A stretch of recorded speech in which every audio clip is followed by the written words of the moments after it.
You want me to jump in? Yeah. Okay. Just start recording. Yeah, sounds good. So we are currently in our reporting period for materials pledge. Opens the beginning of February and going until the end of May. So you've got a little bit of time before reporting closes. We use the reporting platform OpenWater, which is the same as used for awards programs for AIA, but different from the 2030 DDX reporting database.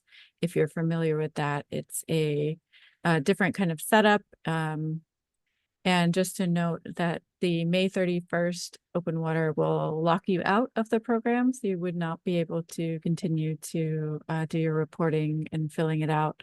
So please do let us know if you are having issues with it. We can help troubleshoot.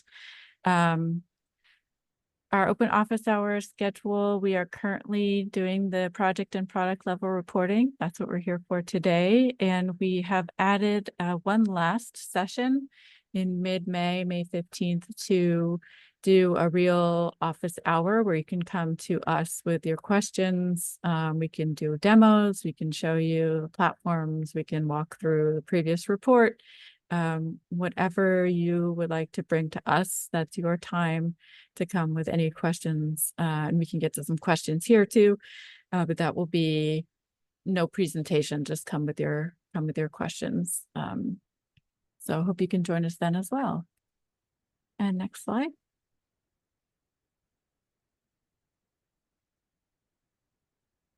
So a little bit differently this year, we have pulled out the firm level data from the project and product level data. We can get into this a little bit more as we go along, but did hear some feedback that seeing it all together was a little bit overwhelming, and thought since we are still only requiring the firm level data at this point, it would be easiest to separate that out and hopefully increase our reporting numbers. This is just from my going through it and doing a little demo. I hope it wouldn't take you more than 20, maybe 30 minutes to get through the firm level. Even the project level is fairly straightforward, and the product level is where it gets a little bit more detailed and you have more drop downs and you can go into different kinds of products as well. But this is just to show that we've got these kind of different modules that go into making up the materials pledge. Next.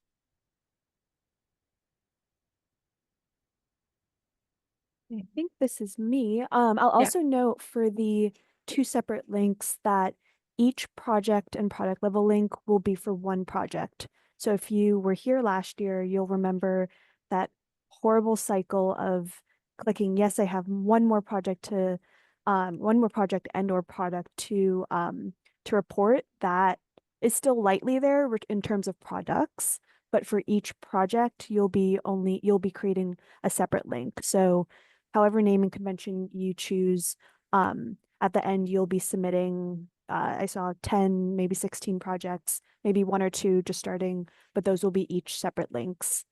This is also giving the opportunity for you all to divide and conquer in terms of reporting into our OpenWater system. So if you have other teammates or an intern, whoever, and you want to kind of split up those different projects in terms of inputting that data into OpenWater, as long as you're using that same firm name, then that should be a helpful way for you to kind of divvy up the work.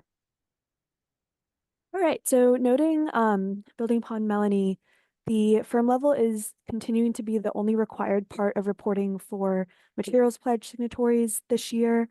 And the project and product level are voluntary, but certainly if you touched firm level last year, would encourage you to start to look at what you can, what project level and maybe product level questions that you can start to tackle and create infrastructure within your kind of team operations to start collecting or consolidating that data as well.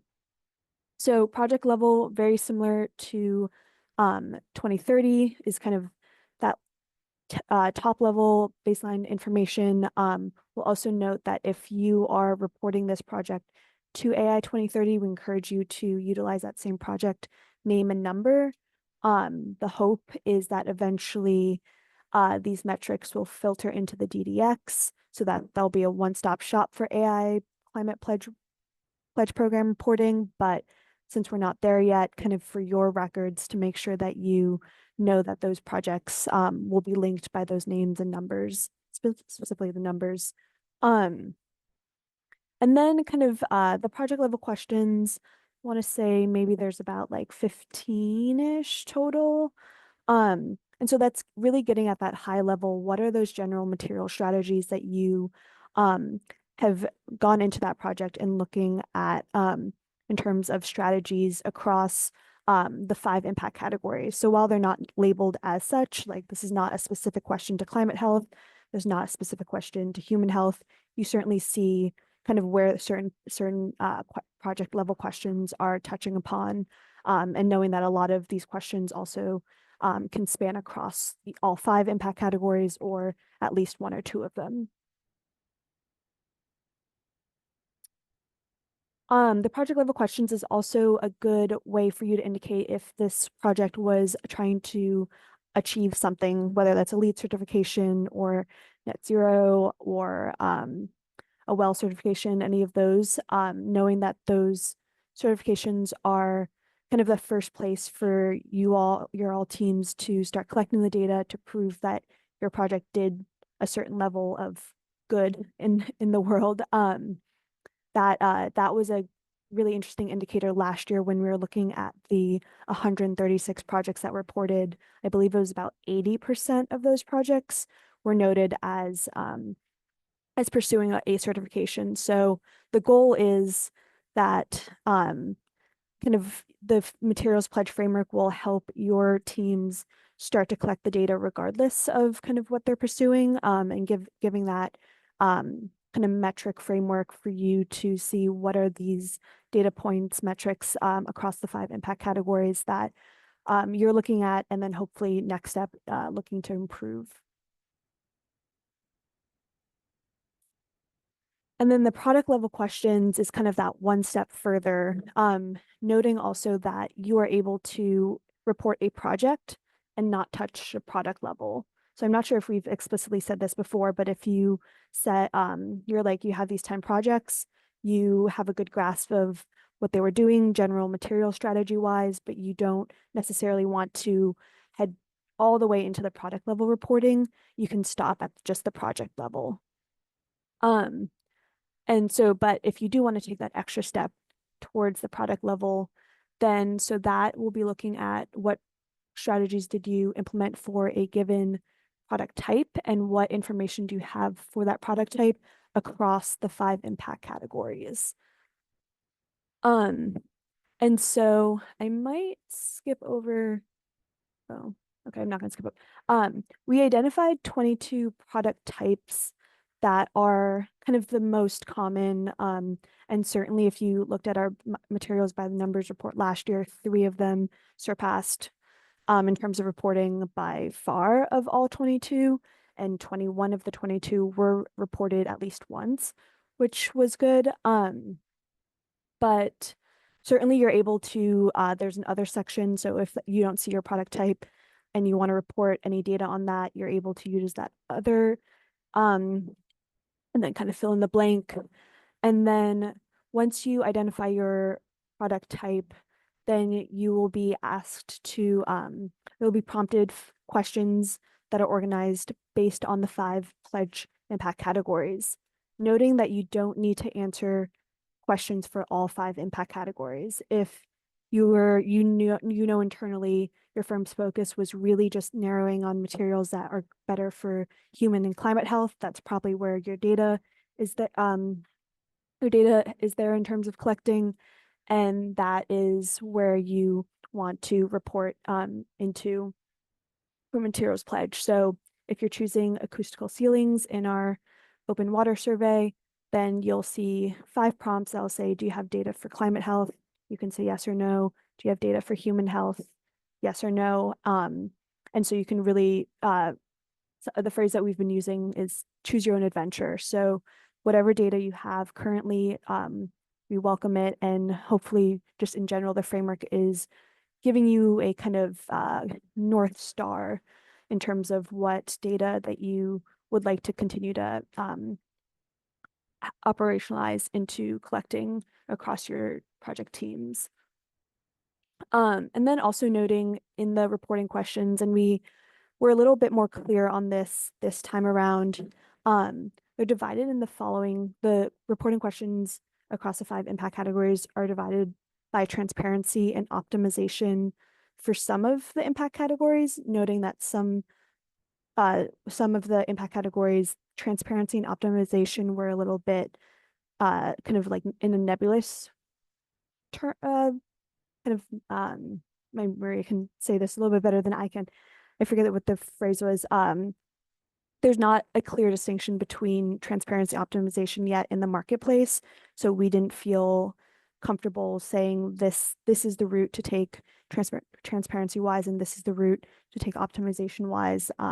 So leaving that kind of in a collective space currently in terms of how we structured our reporting questions. And I believe those were the social health and equity section, as well as the ecosystem and the circular economy. So those are 3 of the impact categories that certainly are a little bit further behind in terms of where the industry's at data transparency wise as well. So kind of following that choose your own adventure, this is a handy dandy kind of flow chart. So you're choosing the projects that you want to report. And so knowing that you are only reporting them once to the materials pledge, unlike the AI 2030. So if you already reported a project last year, then that will kind of be all completed and will live in your materials pledge archival data, reported data, but will not be reported back to us again. And then you'll answer those general project questions. And then part C is where if you opt into those product level reporting, then you'll choose your priority product types, and then choose your priority pledge impact categories that you want to report into. So it can be all 5. I don't think we saw any product types that reported all 5 impact categories. Maybe that's not. I think we had some. I think those major 3 were reporting in each, at least as a conglomerate. It's a conglomerate, yeah. Yes. I'm not sure, yeah, if you distilled it, if Maria reported all 5 impact categories, for example, to acoustical ceilings. But yep. And then you will kind of, once you've chosen that product type impact category, go ahead and answer the following questions. And this is kind of another way to look at it as well, noting that the transparency and optimization comes from the mindful materials, common materials framework structure. And that is kind of that common language that we want the entire industry to be following in terms of talking about materials. So certainly where we leaned on when we were building out this materials pledge, AI materials pledge framework.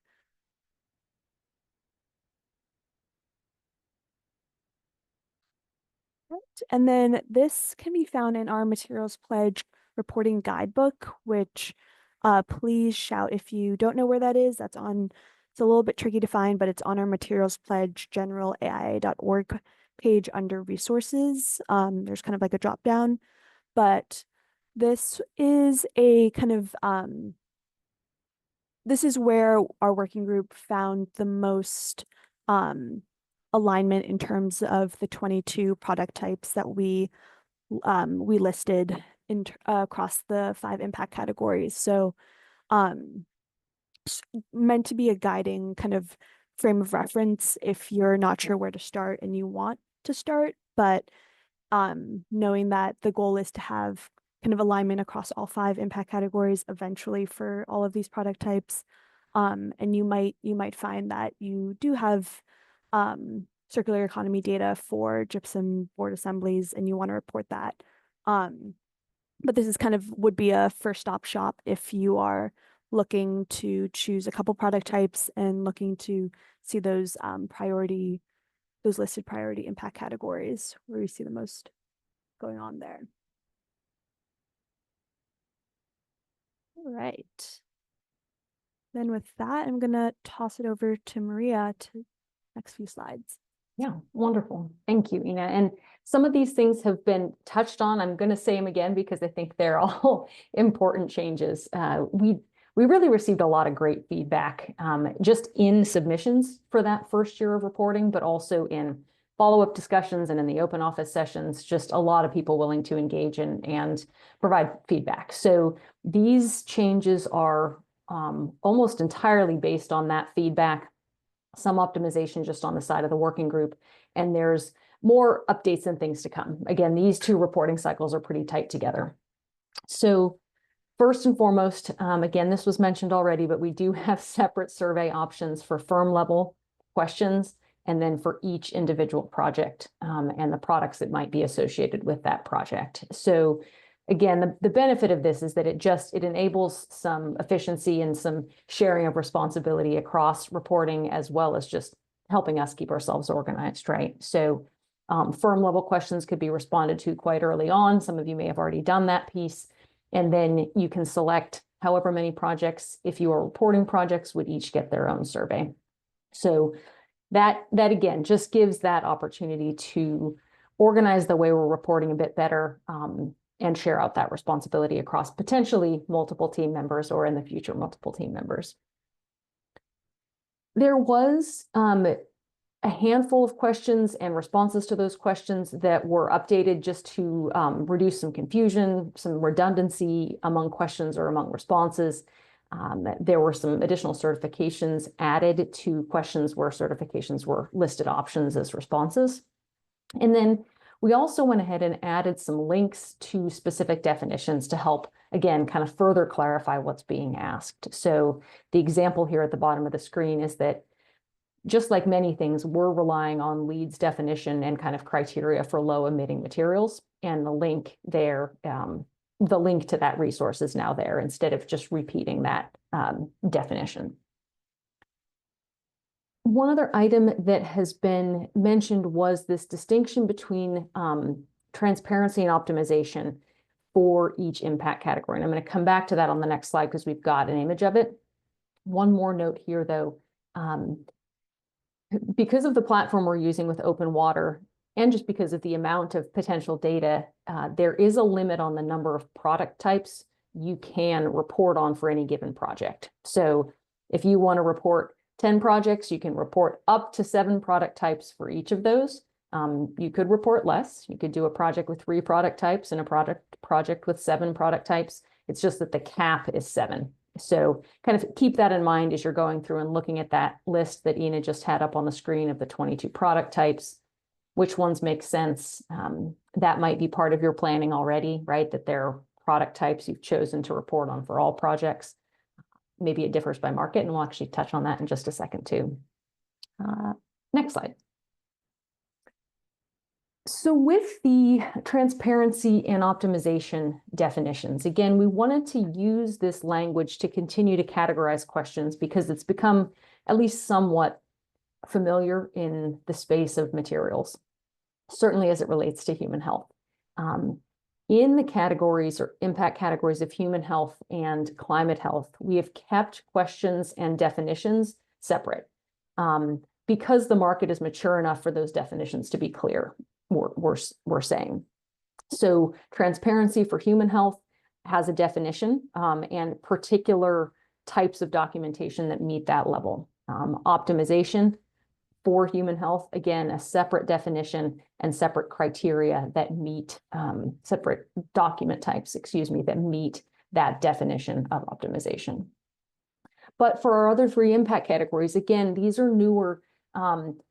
The data collection around these and how we categorize it and organize it is still fairly young in the marketplace, as Ina mentioned. And so we're actually hybridizing transparency and optimization instead of trying to tease those apart into sort of like an intro and a better, right? It's just, let's just collect the documentation we have. Let's let the market continue to help us understand what might be better or optimized versus what might just be disclosure.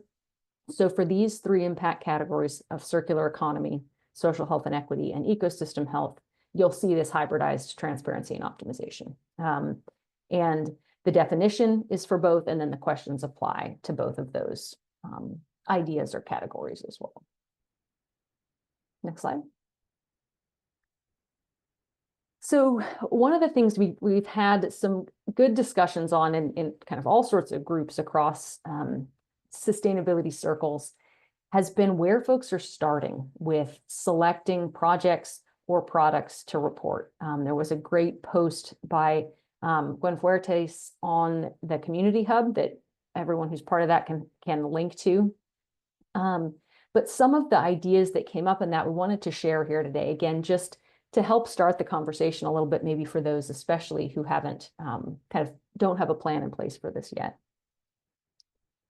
So the first idea, possibility of like where to start with this is whether or not there's a specific lens that's already promoted across the firm, right? Has there been a deep focus on embodied carbon and climate health, right? Maybe there are projects that would lean towards reporting in that sort of direction or that particular impact category. So products maybe in climate health within those projects that are being reported are kind of prioritized. Perhaps that focus isn't across the firm, but it's tied to a particular project, right? Maybe it's a healthcare project where human health, for example, is a priority, and materials that have documentation around human health are going to be the focus of what's reported. Another option here, and this kind of expands out and can be defined as really as any firm sees fit, but what big impacts do you want to address, right? Is there a challenge in your state or in your region that you're more interested as a firm or even as individuals in taking on? That's certainly could be outside of any of the things we've discussed already. Within that, though, you also have this possibility of following the path of what are the materials we use the most of, right? What's the biggest quantity or the highest cost? Let's hit those first and make sure we're doing better there. And as I mentioned, then more ideas on the Community Hub. And we've got that snip here. Oh, sorry. And are we going back over to you, Ina? Or is this still mine? This one's still mine. Okay, sorry. When you are reporting, that data collection piece is obviously a really big deal, and how we pull all of that information and then upload it. There's not something you can fill out on your own and then upload independently, but we're trying to work towards resources that help people collect that data. So what you're seeing here on the screen are the couple of PDFs that you can download, which are the full question and kind of response option lists. So there's one for firm level questions, and then there's one for the project and product level. These are both static PDFs, but they can be passed around. They can be sent out to project teams if you're in that project space, and start to share the kinds of data and information that might be needed. I know in the past, many of us for the first year of reporting, were just recording answers in a PDF program on those sheets and then collecting them that way. But this is, again, kind of that formal look at what the questions are before you're in the dynamic survey response platform. Next. Another way that we wanted to try and support firms this year is to actually provide a tracking resource that aligned exactly with the questions that were being asked. So many of us, probably in many of the firms who are on this call, have tracked materials in some sort of Excel format over time, right? It might have started as a lead sort of target and spreadsheet. Maybe it's spread to including ideas under the impact categories.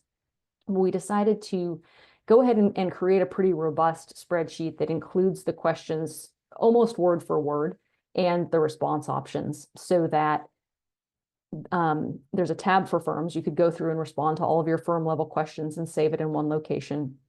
And then there's tabs for project and product level as well. So you could go through, have all of that information in the same format, right? It doesn't all have to be in the same spreadsheet if you're sharing responsibility around. But it gives that opportunity to select in certain ways or make notes or however you might want to go through and document pretty exactly to the questions that will be asked. Big spreadsheet, but that's sort of where it is for the moment as far as tracking goes. One more note on here, and then Amy, we can answer your question real quick. Again, to Ina's point, you don't have to fill everything out on this spreadsheet. It might be that for the project and the product type for that project, you're just doing human health and social health and equity. Just blank out the rest of the cells or leave them blank. Again, not to try and guide one down a path where everything has to be reported, right? Just trying to provide those resources that hopefully help make collecting the information a little easier.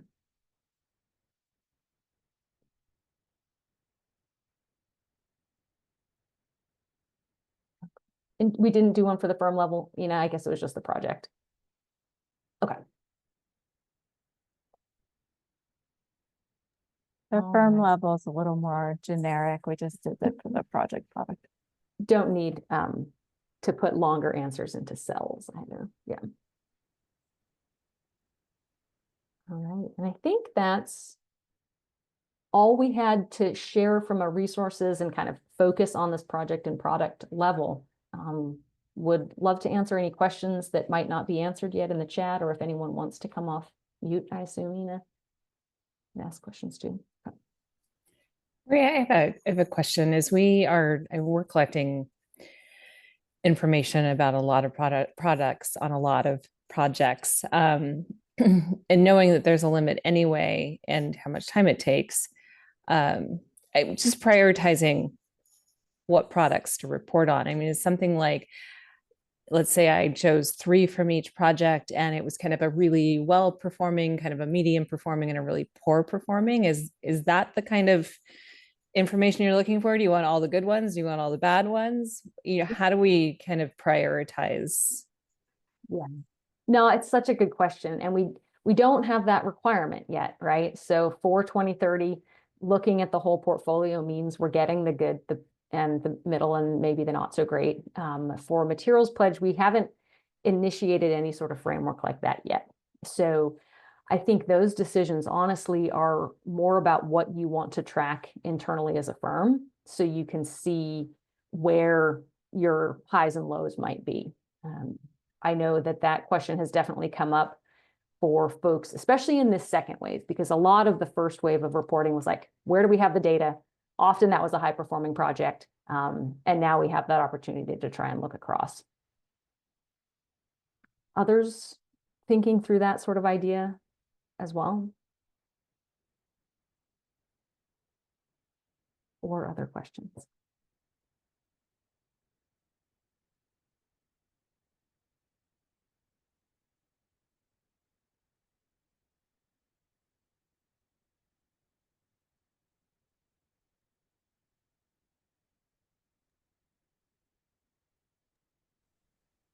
Building upon Laura's question is very, very similar to Jennifer's, is the idea for us to report our greenest projects or typical projects. Another thing I'll add to Maria's kind of the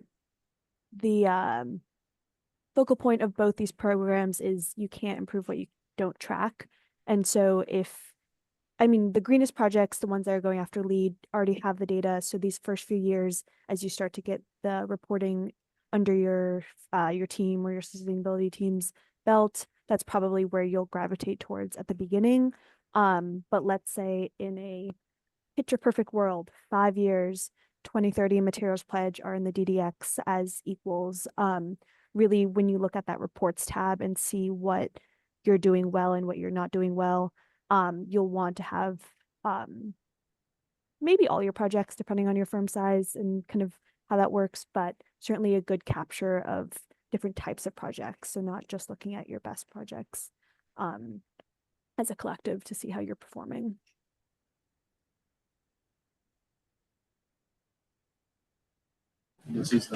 We are also struggling with that question of which projects we're meant to report.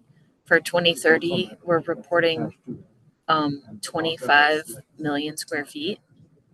And I just don't know how to translate that into the materials pledge effectively. It's already Herculean to gather that for 2030.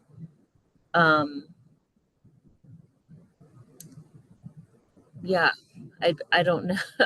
In terms of like you can't manage what you don't track. I think it's actually you can't manage what you don't measure. And right now we don't have a measurement. Um, so it's we're working through internally how do we select projects and report back to the various offices or regions or countries that their studios are succeeding or improving, right? Is it by square Yeah. footage? Is it by number of impact categories touched? We just don't have, I don't think, a measurement tool. It's a great point. And I think we're intentionally trying not to define the ideal paths yet, because there's so many that we don't know, right? And to your point of the holistic likely being one of those ideals, right? Like you can see a future, as Ina said, like as we get just the how we're collecting and what we're collecting kind of narrowed down, do we have that opportunity to say, all right, my path towards the ideal is that, you know, if I'm reporting 4 impact categories for a set number of product types, that's a more optimized path than if I'm just reporting 1, right? Or maybe it's, and there are many other ways to like think through that. So there's lots of conversation about what that could look like, but kind of an intentionality in trying not to define it yet and trying to base it more on exactly these types of conversations, like where are people, what's that first couple years of data look like, and also aligning with where the industry is. Not to let that hold us back, but to make sure that the things we're asking for are actually available, right?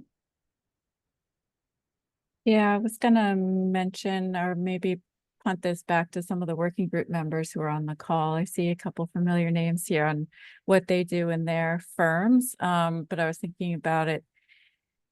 If you want to kind of start a benchmarking process within your own firm, maybe do start with one of your greenest projects and see where you're getting the most EPDs or the most data, and then try to flow that out into other kinds of projects so that you're all kind of meeting that quote unquote LEED platinum or whatever the highest mark for your project is.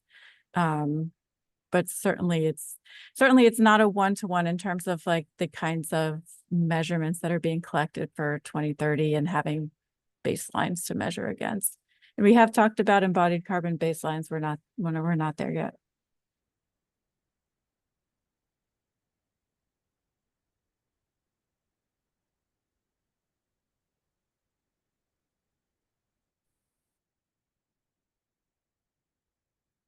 Where were you going to jump in?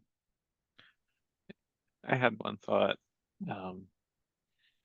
Because you started saying 22, and I was like, ooh, that's how many projects we have in my firm. And then you said million square feet, and I said, nope. So I think to Maria's point, like if, you know, part of the reason it's a little nebulous is we're excited to see how firms take it and run. And so I wonder if specifically to your question, like, is there something that you would find beneficial about a project type or a market type reporting, even if it's just one in that region or a regional type, right? Like, I think this is where, you know, if there's some material goals or interest in material goals in your sustainability action plan, like how might the pledge reporting actually support first just acknowledging what we're doing, even if it's just one project with a couple products, and then set you up for those, you know, how do we carry this in future years, you know, to be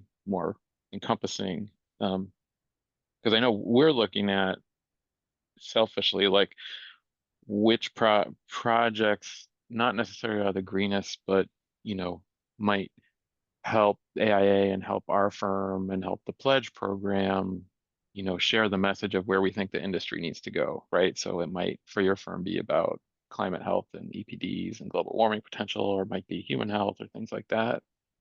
That's just some quick thoughts.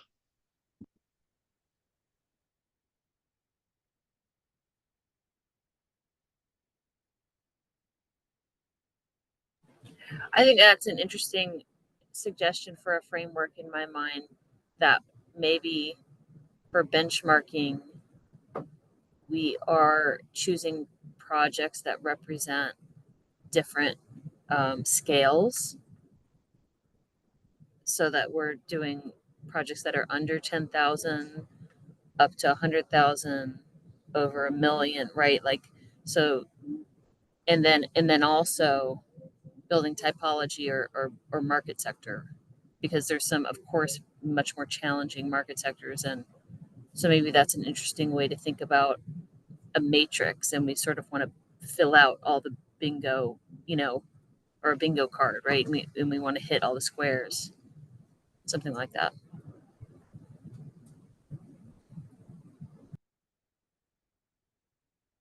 For some reason that bingo card analogy just really resonated. I was like, yeah, like impact category market. There we go. Like a good matrix. Yeah, I think it's, again, we people are probably sick of hearing about this, but it's like the definition of where you're trying to get is there for 2030. Like right now, we're starting with a definition of holistic material responsibility, but the ideal of that is we can say in words, but we can't put into measurement quite yet, if that makes sense.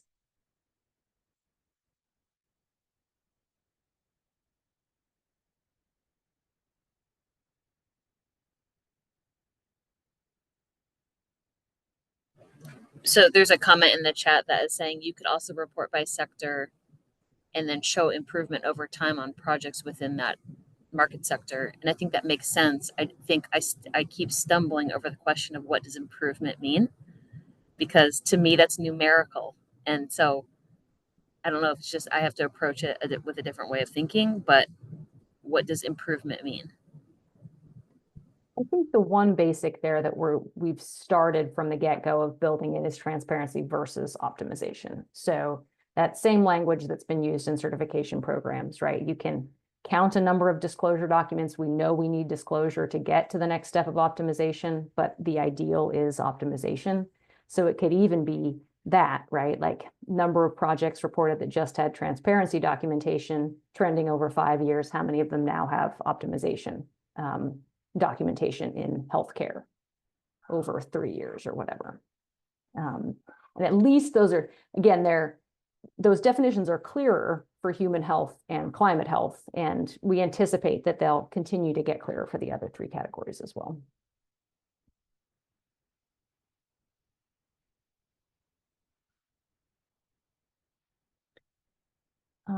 Teresa, your question's kind of right in line there, thinking about transparency and optimization within social health and equity, and alignment with design for freedom. Are you comfortable coming off mute? Sure. Yeah. Yeah, I was just wondering kind of what the documentation we're looking for, because we're right in Cancer Alley, here in Louisiana. And so we answer that question very much in line of fence line communities.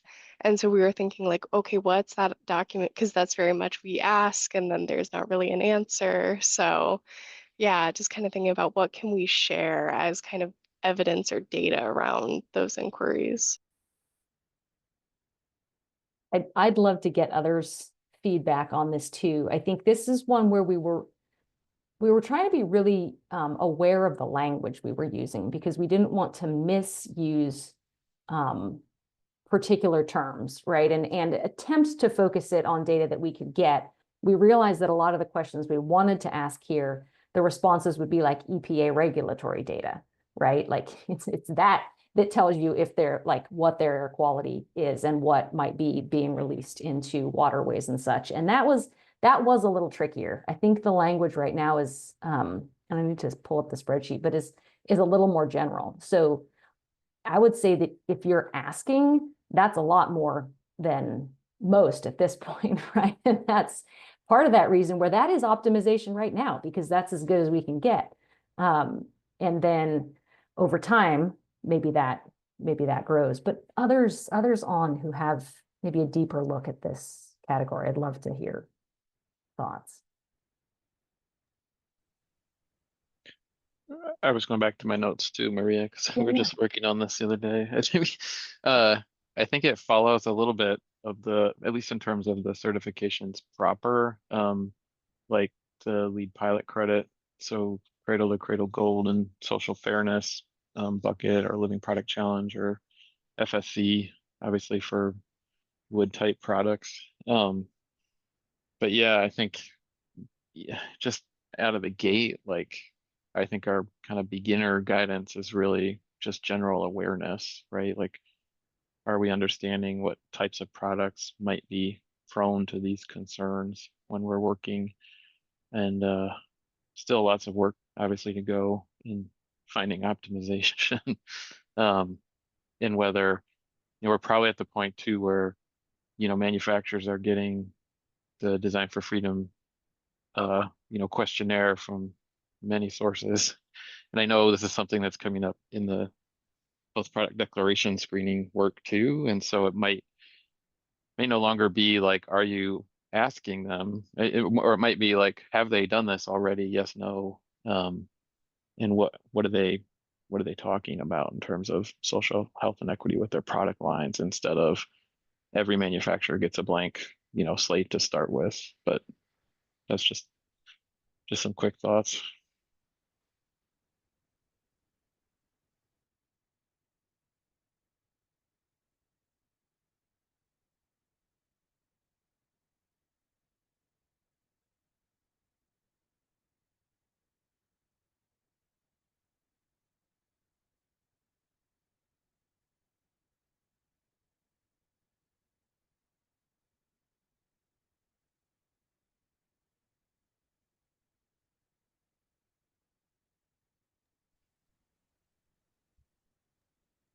If no one else has any additional questions, happy to let you all kind of depart and spend the next 12 minutes thinking more about the existential materials question on your own. But I think we're here technically till the hour, so wanted to give one more shout if anyone had anything.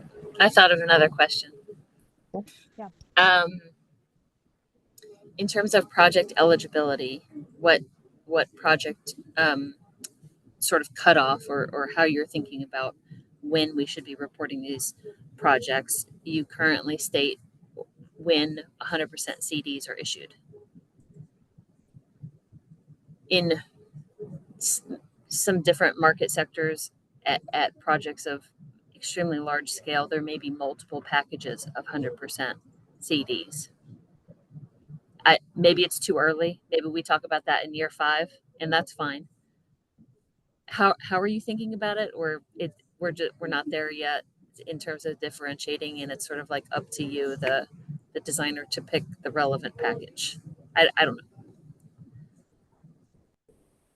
I don't think it's come up in our discussions around materials. It definitely has for 2030. We have also, at least speaking for my firm, all sorts of projects that we're trying to figure out how to report in that way.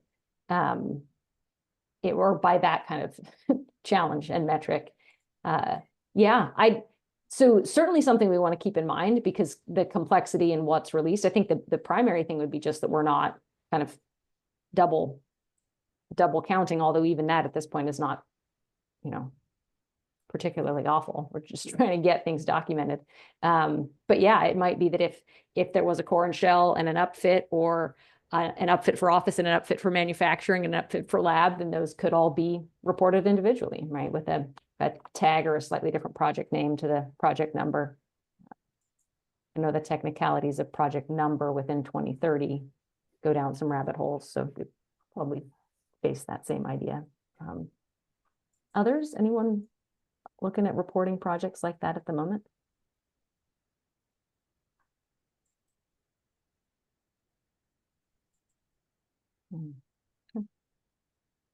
I think Yeah, we I just saw it guess- as kind of the snapshot in time of when the material schedule is pretty much complete. It will change during construction and as substitutions are made or something, but our intention at that moment in time is kind of what we were freezing for this.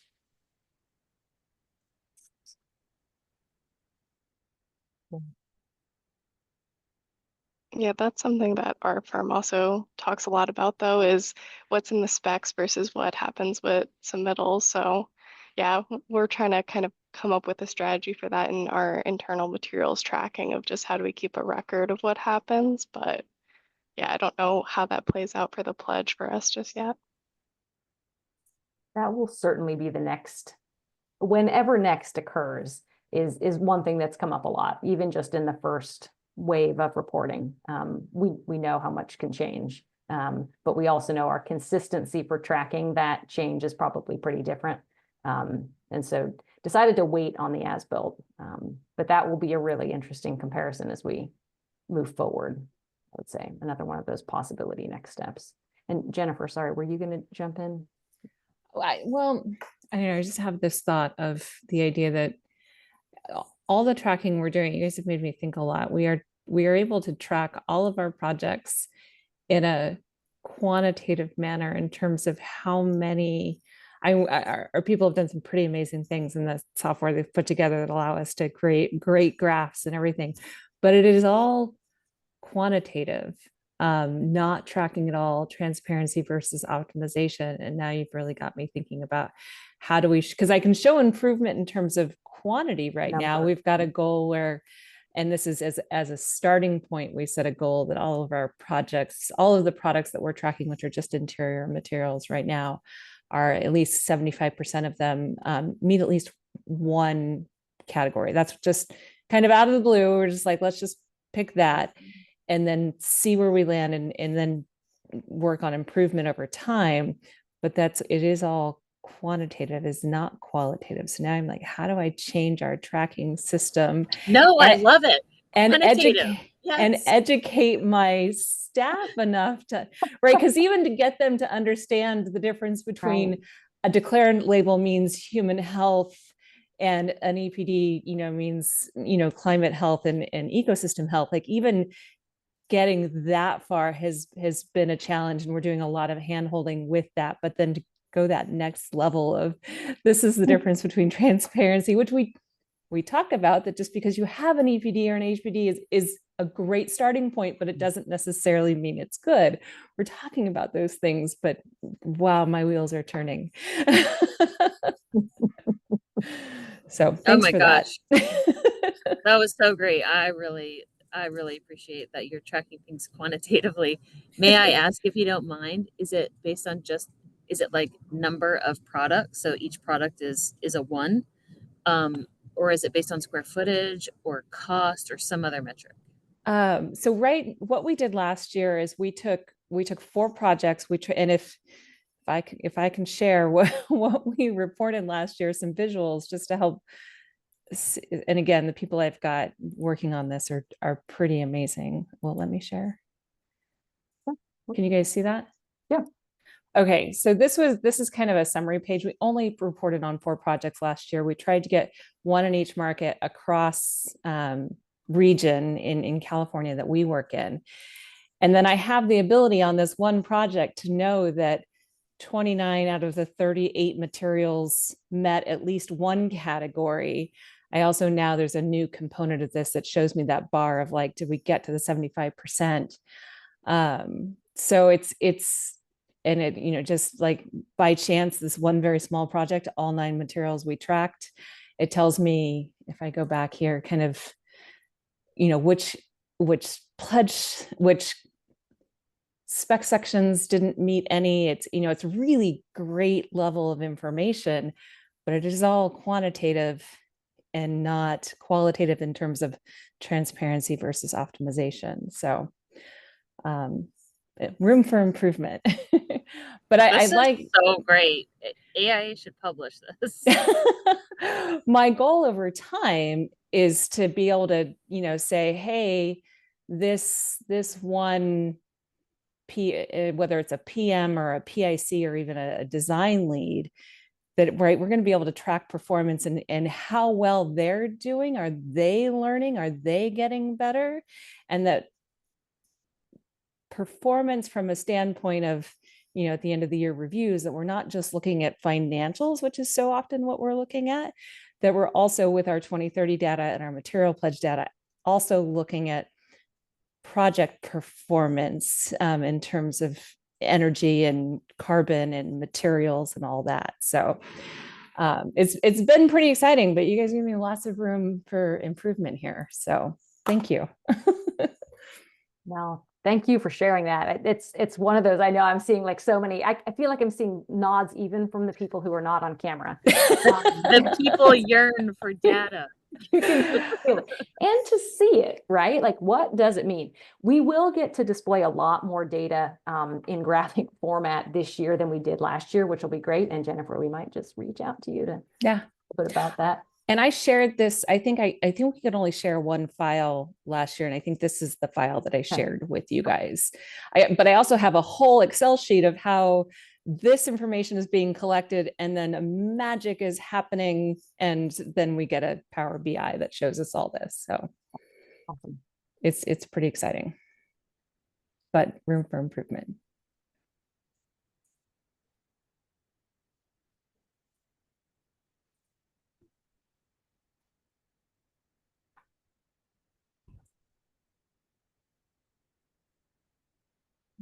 Your second prompt did the trick, brought us up to the hour. Existential questions. Yeah. I'll just answer. Someone asked, what tool is this? And it honestly is truly just something we created. We took Excel and my digital practice team created what they call an aggregator that pulls in all the information and turns it into Power BI. So it is something completely custom that we created. I've used Power BI dashboard. It's all custom. Right? The Power BI dashboard seems to be a good one. I know that there's some other some 2030 reporting firms who use Tableau, but both those data visualization programs are great. You've got people who know. And we've been able to take this and show it with clients who say they've got district standards or something. It's like, here's where you were, and here's some suggestions.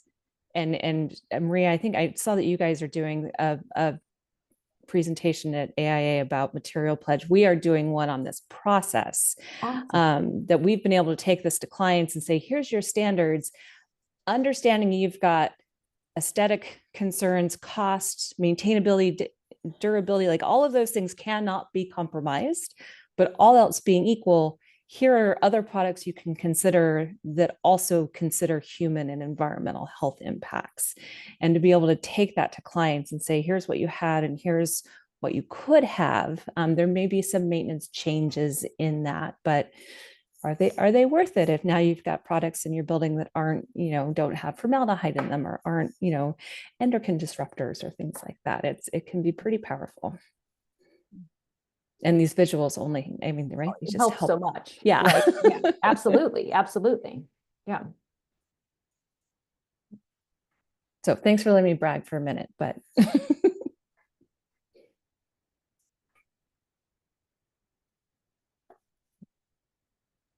All right. With that, I will let you all go. Thank you so much for joining us. Thank you for all that conversation. It's really helpful knowing that kind of we're a community of over 300 signatories, but don't have as many touch points to converse with each other in real time, though there will be an opportunity at AI25. So glad to hear that some of you are both presenting and hope you're also able to join us at our open forum. It's our joint 2030 and materials pledge signatory open forum. So that's one of our biggest moments that we can kind of chit chat all things energy and materials together. All right. Thank you, Maria, Melanie, Jay, for chiming in on our side. Happy Tuesday. Take care all.